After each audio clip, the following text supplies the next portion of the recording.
Hey everybody, welcome back to the Financial Freedom Show. My name is Rob Berger. In today's video, we're going to talk about how to invest money you're going to need in the short term, say in the next 5 years, and even invest it in the stock market in what I think is a reasonably safe way. Now, for longtime viewers, you know my approach to this, and that is not to invest in the stock market any money I'm going to need in the next 5 years. So in a way, in this video, I'm sort of playing the devil's advocate, arguing against my own rule that I follow. The reason I'm doing that is I've had countless questions from folks, both via email and comments to past videos, who in most cases are saving for a home, say 3 to 5 years from now, and they just can't handle sticking their money in a savings account and earning next to no interest. So that's what we're going to do in today's video. Let's first take a look at the problem. The problem is current interest rates. This is my site, allcards.com. I track some of the best interest rates you can get on savings accounts, and they're not very good right now. I would say probably about the best you can do is Axos Bank right here, 61 basis points. There are some local banks where you might be able to do a little better, and there are some like Aspiration, for example, where you can get 1%, but there's a limit to how much you can put in that account and earn that interest rate. So yeah, interest rates are rock bottom. That's the problem on the one side. The other problem, though, is investing in the stock market in the short term can result in some significant losses. Let me show you what that might look like. And to do that, I'm going to go to a site that I like a lot. It's called Index Fund Advisors. This is a wealth management firm. I have absolutely no relationship with this firm at all, have never spoken to them. They don't manage my money, but they have a really cool website with a lot of data.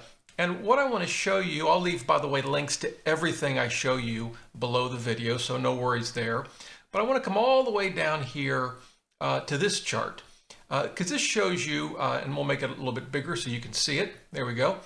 So this is data going all the way back to 1971. We're currently looking, you can see it here, that SP stands for the S&P 500. And what this is showing you is the return of the S&P 500 over 5-year, we've selected that right here, 5-year rolling periods. And as you can see, zero returns are here. So everything to the right would have been positive returns over rolling 5-year periods from 1971 to the present. But unfortunately, there are a number of losses, bars to the left of zero here. In fact, in some cases, over even a 5-year period, it lost as much as 7%. And that's really the problem with sticking all of our money in the stock market over the short term. And of course, that's 5-year periods. As it gets shorter than that, the potential losses go up. Let me show you this in one other place, and that's Portfolio Visualizer. This is a tool we've looked at many times. And what I've done is simply set up a U.S. stock market portfolio of 100%. If we analyze this portfolio and we again look at rolling returns, here's the 5-year period.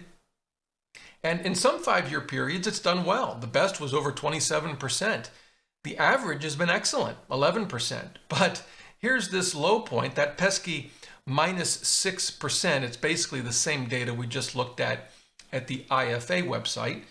Same data, and that really is the problem. And so the question is, how do we avoid the low interest rates of savings accounts, get some of the returns on the stock market, but reduce the likelihood that we're going to lose money? And I think the short answer is to have simply a combination of stocks and bonds. The question is, what's the right combination? So let's take a look. I'm going to first go back to IFA. And we can enlarge this chart again. And I think the sort of sweet spot at the 5-year mark is roughly 50% stocks, 50% bonds. Now I should clarify, what we're looking at here is not 50% S&P 500. It's a 50-50 portfolio that IFA creates, but it gives us a rough idea, and we will look at Portfolio Visualizer in a minute. The thing to point out is that virtually for almost all 5-year rolling periods from 1971 to the present, a 50-50 portfolio didn't lose money. There is, if you look here at how well you can see that in the video, there was 2 5-year periods from 71 to 2021 that did lose just a little, between 0% and minus 1%. But other than that, all of the periods made money. In some cases, not much, but a little bit. And of course, in other cases, it made quite a lot. So I think that 50-50 stock bond allocation is probably the sweet spot at the 5-year mark. Now, again, we can look at this in Portfolio Visualizer. And what I'll do for that is I'll simply reduce our stock portfolio to 50% and add in this case, I'm going to add in intermediate term treasuries, 50-50. So that's a 50-50 stock bond portfolio. If we analyze this portfolio and again go to rolling returns, yeah, we pretty much see the same data. The worst 5-year period, in this case it goes from 1972 to the present, was, as you can see here, just over 0%. Its average has been 9.6%, and its high 21.22%. Now, that's all the good news. There is some bad news. Let's imagine you want to buy a home 5 years from now, and so you think, yeah, I'm willing to take that risk, even if that's not what Rob would do, and that's quite all right. I'm willing to take that 50-50 risk. What happens a year from now? Because a year from now, you're now 4 years away from needing the money. And of course, 2 years from now, you're 3 years away from needing the money. And that changes the dynamic. So we'll look at both just briefly, but we'll start with IFA. Remember, we were looking at the 5-year mark. Let's imagine you do a 50-50 portfolio and 2 years go by. And so now you've got 3 years before you need the money. Well, that same 50-50 portfolio that just 2 years ago seemed like a reasonably safe bet, over a 3-year period, you can see it's got a greater chance of losing money. And if we go back to Portfolio Visualizer, we'll see the exact same thing. Here's the 3-year mark, and yeah, its low point is 3%. Again, that may be a risk you're willing to take. That's obviously a choice you have to make. The thing I want to point out is, as you get closer and closer to needing the money, your risk of loss in a 50-50 portfolio based on historical data goes up.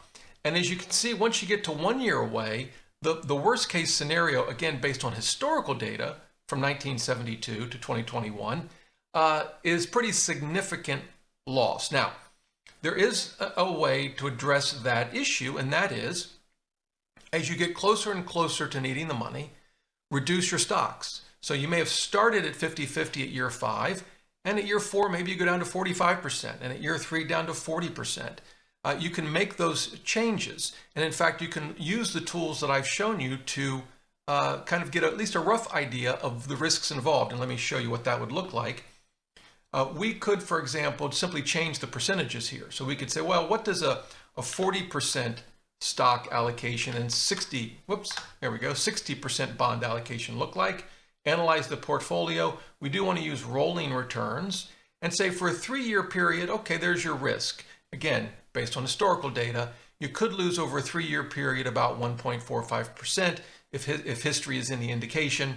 Over at IFA, we could kind of do something similar, right? We could just simply go and click the 40, and we can go keep it at 3 years. Let's say, or actually we'll keep it at 3 years. You can still see there's, some not insignificant risks of losses. So maybe at 3 years, you want to go down to 30% stocks. Again, it's not risk-free, but it's less risk. And so that's basically how you would do it. And again, you can model the exact same thing over in Portfolio Visualizer simply by changing your bond allocation here. And you could actually compare. So we could have 50-50 here, and then we could do 40% stocks and 60% bonds in portfolio number 2, and we'll say 25 and 75 for portfolio number 3. If we analyze that, make this 75, not 15. There we go. Got to equal 100. And then if we go to rolling returns, we can actually look at all 3 together and compare them. So that's how you would go about analyzing the risks, again, based on historical data, no guarantees about the future, as you got closer and closer to needing the money. So do I believe someone could take this approach and at least reduce their risk of loss to at least a somewhat reasonable level? Absolutely, you could. And I wanted to share that with you today. Now, then the question becomes, well, how do we actually implement this? Well, if you have an existing brokerage account, you could simply implement it there, and you could do it as simple as a total stock market mutual fund or ETF. Vanguard's total market ETF is VTI. And then you could use a bond fund. You could use intermediate term treasuries. I also like Vanguard's BND, which is a combination of treasuries. It's also got some high grade corporate bonds as well as some mortgage-backed securities. So what would that look like? Well, I've put that together in M1 Finance, which is another broker you could use. I don't think really the broker matters as much, but here's what it looks like. I call it the 5-year savings portfolio. And again, I'll leave links to all of this below the video. Very low expense ratio. It's got a dividend of 1.65%. And in this case, it's 50-50 between these two funds. Again, if you were to use this portfolio, you can, of course, change the percentages starting out, or you could leave it at 50-50. And then over time, as you got closer and closer to needing the money, decrease the stock allocation and increase the bond allocation. Of course, if there are gains, and we all hope there will be, you'll pay taxes in a taxable account, but that just means the investment's made you money, and I think that is a good thing. So, can you invest in the stock market for short-term cash needs? I think you can. You just have to be very careful. You have to have the right stock-bond allocation, and you just have to recognize the risks and assess for yourself what risks you're willing to take. I think the tools I've shown you today, Portfolio Visualizer and the Index Fund Advisor website, can give you a rough idea of those risks based on historical data. Hopefully that helps you out. Hey, if you have any questions, leave them below the video. I'll do my best to help you out. And until next time, remember, the best thing money can buy is financial freedom.